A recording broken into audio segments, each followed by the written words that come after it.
9월 16일 오늘 만나 성경 말씀은 역대하 2장 1절에서 4절 말씀입니다.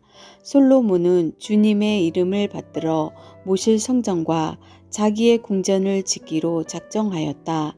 그래서 솔로몬은 짐꾼 7만 명, 산에서 돌을 떠낼 사람 8만 명, 그들을 감독할 사람 3,600명을 뽑았다. 솔로몬은 또 드로의 히람 왕에게 사람을 보내서 다음과 같이 부탁을 하였다. 내 선친 다윗이 친히 거처할 궁을 지을 때에 임금님께서 백향목을 보내주신 것처럼 내게도 그렇게 해 주시기를 바랍니다. 이제 나는 주 나의 하나님의 이름을 모실 성전을 지어 바치고 그분 앞에서 향기로운 향을 사르며 늘 빵을 차려 놓으며 안식일과 초하루와 주 우리의 하나님께서 정하여 주신 절기마다 아침 저녁으로 번제물을 바치려고 합니다. 이것은 이스라엘이 언제까지나 지켜야 할 일입니다. 아멘. 오늘 만나로 만나주시는 하나님을 기대합니다. 예전에는 각 집 앞에 문패가 걸려 있었습니다. 문패에는 집주인의 이름이 적혀 있었습니다. 문패는 단순한 나무 조각이 아니라 그 집의 주인이 누구인지 그 집의 정체성을 드러내는 상징이었습니다. 오늘 우리가 함께 읽은 역대하 2장 1절에서 4절 말씀에는 솔로몬이 성전을 건축하려는 이유가 기록되어 있습니다. 그 목적은 단순히 자신의 업적을 세우거나 국가의 위엄을 드러내려는 것이 아니었습니다. 1절 말씀입니다. 솔로몬은 주님의 이름을 받들어 모실 성전과 자기의 궁전을 짓기로 작정하였다. 솔로몬은 여호와의 이름을 위하여 성전을 지었습니다. 마치 문패가 그 집의 주인을 나타내듯이 성전은 온 세상 앞에 이 민족의 주인은 여호와 하나님이시다라는 상징이었습니다. 솔로몬이 강조한 것은 성전의 주인이 자신이 아니라 하나님이시라는 사실입니다. 성전은 왕의 영광을 드러내는 기념비가 아니라 하나님의 이름을 높이는 예배의 자리라는 것입니다. 포로기를 지나 성전을 다시 세워야 했던 공동체에게 이 말씀은 특별한 의미가 있었습니다. 성전이 무너진 것은 단순히 건물이 사라진 것이 아니라 하나님의 이름이 땅에서 사라진 것처럼 느껴졌기 때문입니다. 그러므로 성전을 다시 세운다는 것은 여전히 이 땅의 주인은 여호와 하나님이시다라는 정체성의 회복을 의미했습니다. 그런데 솔로몬은 성전을 준비하면서도 한 가지 중요한 고백을 합니다. 6절 말씀입니다. 하늘도 하늘 위의 하늘마저도 그분을 모시기에 좁을 터인데 누가 하나님을 모실 성전을 지을 수 있겠습니까? 하물며 내가 무엇이기에 그분께 성전을 지어드릴 수 있겠습니까? 다만 그분 앞에 향이나 피워 올리려는 뜻밖에 없습니다. 1절과는 역설적인 고백입니다. 성전은 하나님의 이름을 위한 집이지만 결코 하나님을 가두는 집은 아니라는 것입니다. 하나님은 하늘조차 담을 수 없는 분, 초월적인 분이십니다.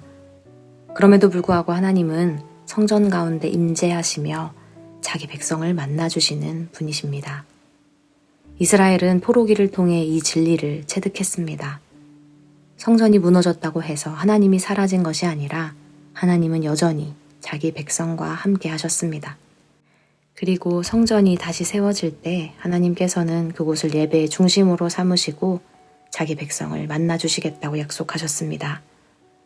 오늘 우리의 신앙도 이 두 가지 긴장 속에 서 있습니다. 하나님은 건물 안에 제한되지 않으십니다. 여전히 초월적인 분이십니다. 그 크신 하나님은 오늘도 예배와 말씀, 성례 가운데 임재하시며 우리를 만나주십니다. 그래서 우리는 겸손하게 그러나 담대히 하나님 앞에 나아갈 수 있습니다. 오늘 말씀에서 또 하나 눈여겨볼 것은 솔로몬이 성전 건축을 위해 두로 왕 히람에게 도움을 요청했다는 사실입니다. 3절 말씀입니다. 솔로몬은 또 두로의 히람 왕에게 사람을 보내서 다음과 같이 부탁을 하였다. 내 선친 다윗이 친히 거처할 궁을 지을 때에 임금님께서 백향목을 보내주신 것처럼 내게도 그렇게 해주시기를 바랍니다. 성전은 이스라엘만의 힘으로 세워진 것이 아니라 이방인의 협력 속에서 완성되었습니다. 이것은 단순한 외교나 물자 거래가 아니었습니다. 성전은 민족의 자부심을 위한 상징뿐 아니라 모든 나라가 와서 하나님을 경배하게 될 미래를 예고하는 표징이었습니다. 오늘날 교회도 세상 속으로, 열방 속으로 복음을 흘려보내야 합니다. 성전이 열방을 향한 하나님의 구원의 표징이 되었던 것처럼 교회는 온 세상을 향한 하나님의 사랑을 전해야 합니다. 오늘 우리는 이렇게 고백합니다.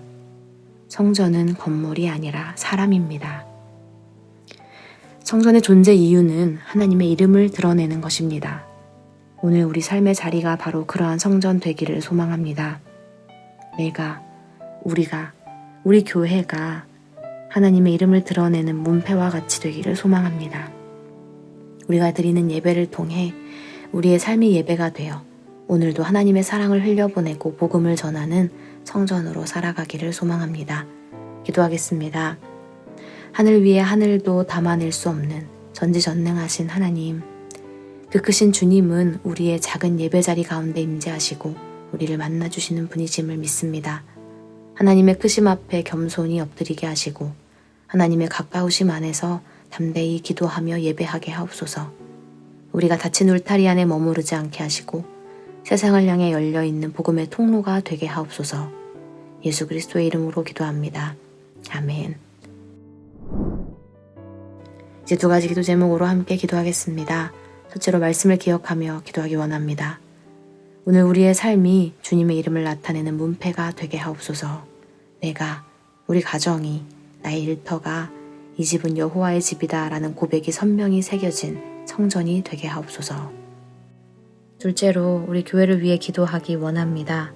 도로왕 히람과 협력했던 솔로몬처럼 오늘 우리 교회도 세상과의 관계 속에서 하나님의 뜻을 드러내는 열린 복음의 통로가 되게 하옵소서. 이렇게 기도하신 후에 개인 기도하시겠습니다.